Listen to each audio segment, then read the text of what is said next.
ஆண்டவர் எப்படிப்பட்டவரோ என்று அவர் பார்க்க வருகிறார். பார்க்க வந்தபோது அவருடைய நிலை என்ன அப்படின்னுச்சுன்னா, அவர் ஒரு பணக்காரரா இருக்கிறாரு. அவர் நினைச்சிருந்தா ஆண்டவரை வீட்டுக்கு வர சொல்லி என்ன பண்ணியிருந்திருக்கலாம், பார்த்துருந்துருக்கலாம். ஆனா அவர் அப்படி பண்ணல. என்ன பண்றாரு, ஒரு காட்டத்தி மரத்துல ஏறி போய் என்ன பண்றாரு, ஒரு மரத்து மேல ஏறி உட்கார்ந்து ஆண்டவரை எப்படியாவது நான் பார்த்து விட வேண்டும், ஆண்டவருடைய எப்படியாவது அவர் எப்படிப்பட்டவரோ என்று பார்த்து விட வேண்டும் என்ற ஒரு வாஞ்சை அவரிடத்துல இருந்தது. அதே போல அவர் என்ன பண்றாருன்னா, அதை நினைப்பது மாத்திரமல்ல, அதை செய்கிறார். ஒரு மரத்து மேல ஏறி உட்காந்துச்சுன்னா நம்ம எல்லாம் என்ன நினைப்போம், என்னடா இவர் என்ன நல்லா வாழ்ந்துட்டு இருந்த மனுஷன் திடீர்னு என்ன பண்றாரு, மரத்து மேல ஏறாரு அப்படிங்கிற நம்ம பாக்குறப்ப நம்ம பார்வை அப்படியாத்தான் இருக்கும். ஆனால் அவரு எப்படி எதுவுமே கண்டுக்கவே இல்லை.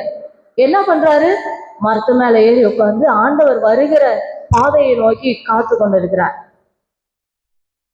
ஆண்டவர் வருகிறார், அவரை அறிந்த தேவன். அவர் அங்க உட்கார்ந்துட்டு இருக்கிறத அவர் பார்க்கல. ஆனா அவருடைய இருதயத்தின் வாஞ்சையை யார் பார்க்கிறாருங்க, இயேசு கிறிஸ்து பார்க்கிறார். அவருடைய இருதயத்தின் வாஞ்சை அவர் பார்க்கும்போது அந்த இடத்துல எத்தனையோ ஜனங்கள் அவரை சூழ்ந்து இருந்தாலும், எத்தனையோ ஜனங்கள் அவரை பின்பற்றி நடந்து வந்து கொண்டிருந்தாலும், எத்தனையோ ஜனங்கள் எங்க வீட்டுக்கு வாங்க எங்க வீட்டுக்கு வாங்கன்னு அழைச்சி இருந்தாலும், இயேசு கிறிஸ்து அந்த மரத்துக்கு பக்கத்துல நின்று மேல பார்த்து, சகேவே இறங்கி வா. அதே போலதான் நாம இருதயத்தின் வாஞ்சையில ஆண்டவரை எப்படியாவது பார்த்து விட வேண்டும், அவருடைய வார்த்தையை எப்படியாவது கேட்டு விட வேண்டும், அவருடைய வசனத்தை எப்படியாவது தியானிக்க வேண்டும், என்னோட ஆண்டவர் பேச வேண்டும்னு யாரு இருதயத்தின் நிறைவுல வந்திருக்கிறீங்களோ, ஆண்டவர் நிச்சயமாய் உங்களோடு பேசுகிறவராய் இருப்பார். ஆண்டவர் நிச்சயமாய் உங்களோடு தன்னை வெளிப்படுத்துகிறவராய் இருப்பார். அவர் முகத்தை பார்க்கிறவர் அல்ல, அவர் இருதயத்தை பார்க்கிற கர்த்தர்.